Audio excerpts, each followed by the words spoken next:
Pangalawang mga Kronika, Kapitulo 11. Ang propesiya ni Semayas. Pagdating ni Rehoboam sa Jerusalem, tinipon niya ang mga lipi ng Juda at Benjamin. Pumili siya ng 180,000 mahuhusay na mandirigma upang salakayin ang 10 lipi ng Israel at ibalik sila sa kanyang kapangyarihan. Ngunit sinabi ni Yahweh kay Propeta Semayas, "Sabihin mo kay Rehoboam na anak ni Solomon at hari ng Juda at sa lahat ng mga Israelitang taga-Juda at Benjamin na ganito ang ipinasasabi ni Yahweh. Huwag na ninyong salakayin ang inyong mga kapatid. Hayaan na ninyo silang makauwi sa kanilang tahanan. Ako ang may kagustuhan nito." Sinunod nga nila ang ipinasabi ni Yahweh. Nag-uwian na sila at hindi na nila dinigma si Jeroboam. Pinaligiran ng pader ang mga lungsod. Sa Jerusalem tumira si Rehoboam at pinalagyan niya ng mga pader ang mga lungsod na ito sa Juda at Benjamin. Bethlehem, Etam, Tekoa, Betsur, Soko, Adulam, Gat, Maresa, Ziph, Adoraim, Lakis, Azekah, Zorah, Aijalon at Hebron. Pinatibay niya ang kuta ng mga ito.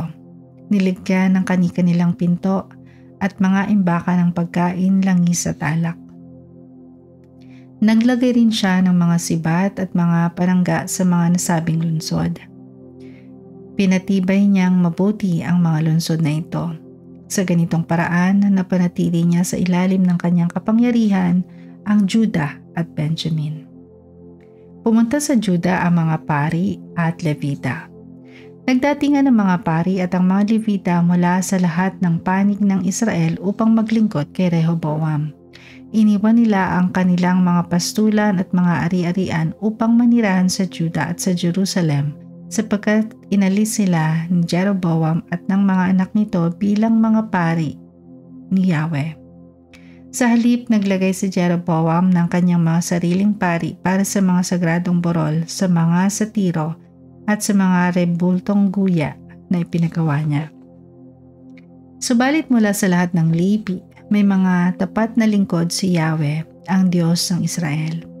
Sila ay sumunod sa mga pari at mga Levitang pumupunta sa Jerusalem upang maghandog kay Yahweh, ang Diyos ng kanilang mga ninuno.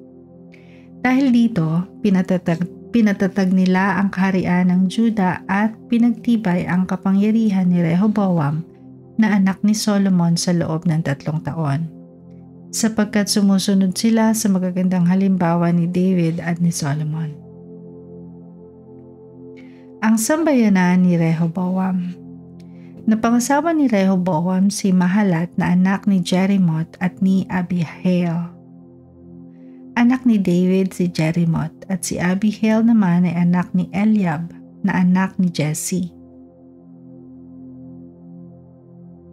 Sina Jeus, Semarias at Zaham ang mga anak na lalaki ni Rehoboam kay Mahalat.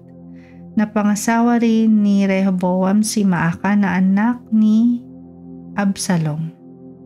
At ang mga anak nila ay sina Abias, Atay, Ziza at Selomit. Mahal na mahal ni Rehoboam si Maaka na anak ni Absalom, sapagkat higit sa iba niyang mga asawa at asawang lingkod. 18 ang asawa niya at 60 ang kanyang asawang lingkod. 28 ang naging anak niyang lalaki at 60 naman ang mga babae. Sapagkat gusto ni Rehoboam na si Abias ang maging hari, pagkamatay niya, inilagay niya itong pinuno at pangunahin sa kanyang mga kapatid. Ipinadala ni Rehoboam ang kanyang mga anak na lalaki sa iba't ibang lugar na lupain, sa lupain ng Juda at Benjamin, sa mga lungsod na napaliligiran ng pader. Binigyan niya sila ng lahat nilang kailangan at inihanap ng mga asawa.